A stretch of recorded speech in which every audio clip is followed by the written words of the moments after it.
Relax. You had your time. It's somebody else's time now. Sergeant Timothy Gaffney, 105 Selesky Court, GAFF as in Frank, NEY, 105 Selesky Court, Mahwah, New Jersey. SULESKI. Good evening, everybody. Thank you for your time. My name is Sergeant Timothy Gaffney. I've been employed at the Juvenile Detention Center for the last 9 years. I have an honorable discharge from the United States Marine Corps. Obviously, I caught wind that our facility might be closing soon. I understand that. Basically, just to give you a little bit of a heads up, I'll land on my feet regardless, okay? I'm not really concerned with myself. Whatever it may be, may be. The kids in my facility caught wind, believe it or not, before I did, that the place was closing down, okay? These kids come up to me, Sergeant Gaffney, who the hell is going to look after me if they get rid of you, okay? The only thing that I'm focused on, that motivates me, obviously it's not the salary that I'm making. It's the 3 boxes, the shoe boxes of letters from former residents that have been under my supervision that I've looked after, just thanking me for giving them a chance, giving them a pat on the back instead of knocking them down. Basically, my plan of attack is to motivate these kids so one day they don't rob somebody in my own family, okay? Instead of degrading them and you're this, you're this, you're this, what's done is done. And basically, if it's not every day I get a letter from a kid, it's a phone call. Last night, a kid's in Jamesburg. He's allowed 1 phone call. Who does he call? Me. Okay, to say, Gaff, I just want to tell you thank you. Okay, thank you for what you've done. Thank you for having me look at things differently. And I keep telling them I'm an avid fisherman. Okay, I tell them when you get out, we'll go fishing. These kids don't even know what fishing is. And they call me back. You still going to take me fishing? You still going to take me fishing? All right, something like that motivates me. Okay? When our kids go to other counties and they come back, what they come back from is unheard of. How the guards treat them at other facilities, how the kids from Union County start recruiting the kids from Bergen County. Okay, so these kids from Bergen County now, okay, have a circle of friends from other counties. And then these kids from the counties come to our county, whether to recruit other people for their gangs, whether to recruit for doing other things. So I'm just saying, sending these kids to other counties is going to turn out to be a nightmare, okay? They're going to come back with all sorts of negativity, all sorts of things that eventually are going to affect each and every one of us in some way or another. All right, so whether you have anything to do with this, I don't know. I just want to voice my opinion that, you know, nothing good is going to come from this. All right, now whether we're all in favor of numerous furlough days, do whatever we got to do until the new building is built, that's fine. But like I said, I'll be all right. This isn't, obviously I want to save my job, but this isn't not what this is about. All right, when I got kids literally coming up to me and they're distraught that, because they've been to other counties and they see how they're treated in other counties. And I'm not saying these kids are angels and we should be babying these kids, but, you know, a 14-year-old kid that's his father's in jail and his mother's a drug addict and has nothing else, I do serve as a positive role model, all right? So if I can change one kid's life, I've made a difference, all right? So thank you for your time.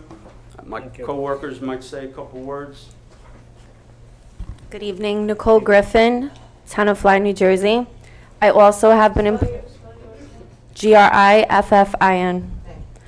I also have been employed by the Bergen County for approximately 9.5 years. I recently moved to Tenafly. I formerly lived in Bergenfield, New Jersey, which a high census of juveniles do come to the facility from that area.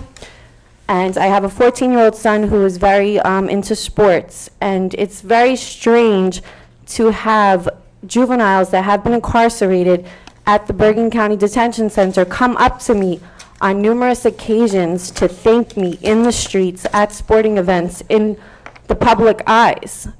When you're incarcerated, you're actually, you know, being told what to do, you're watched, you're strip searched, you're actually humiliated while being I'm nervous, sorry, while Relax, being take your time, incarcerated. relax. And it's mesmerizing to have these kids come up to you and thank you, okay, after being humiliated, you know, while they're incarcerated. And it's sad to say, the population that we do have detained there, the parents, they're not around all the time, okay? And the ones that do try to get up to the Paramus facility to visit these kids, it's going to cause a extreme hardship on them to get down to the Union County facility where I'm assuming they're going to be housed for the visitation. And to be displaced out of your home and not even have your family there to support you on a regular basis, to me, it seems like it's going to even be more of a hardship on these kids to even try to rehabilitate themselves without the family support that they would have while being incarcerated in Bergen County. And on the other hand, the girls that we have incarcerated right now, we have had them placed in Union County, and according to our census, those girls have been there actually double the time compared to the residents that we have kept up here in Bergen County. I'm not sure of why, you know, but from what I can see, I'm assuming that the paperwork, the transportation, the services that we have to provide as Bergen County, you know, I guess employees to get down there to give them those services, it's not being done on a regular basis compared to the kids that we have here in the Paramus facility. That's all for now. Thank you. Thank you. Thank you. Hi, Officer Mistretta. I've also been employed at the Bergen County Mistretta, M-I-S-T-R-E-T-T-A. Address? T-T-A. Rojo, R-O-J-O-E. Last name Mistretta, M-I-S-T-R-E-T-T-A. Thank you. Okay, hi, how are you? Thank Good you. evening. Just Speak into the microphone. Can't hear you. as you Just can tell, bend we're- it. It's we're okay. not It's not used to gonna public break. speaking here. How's that? Is that okay? Okay. I've also been employed at Detention for actually, it's going to be 10 years coming up.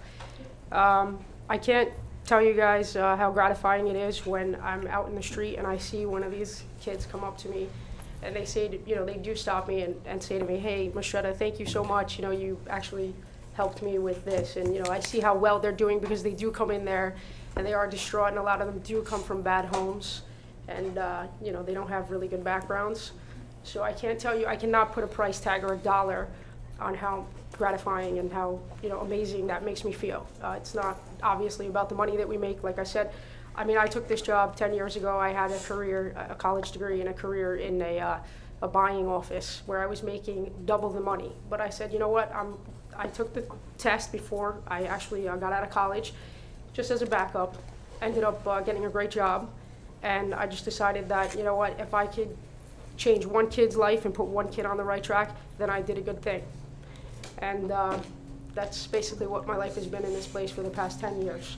So it's not about us, it's about these kids. I started out at Juvenile Detention making $12 an hour, and now I think I'm up to 15 or 16, something like that. We get 25 cents, I think it's a year, for a raise. So we don't do that for, you know, the money.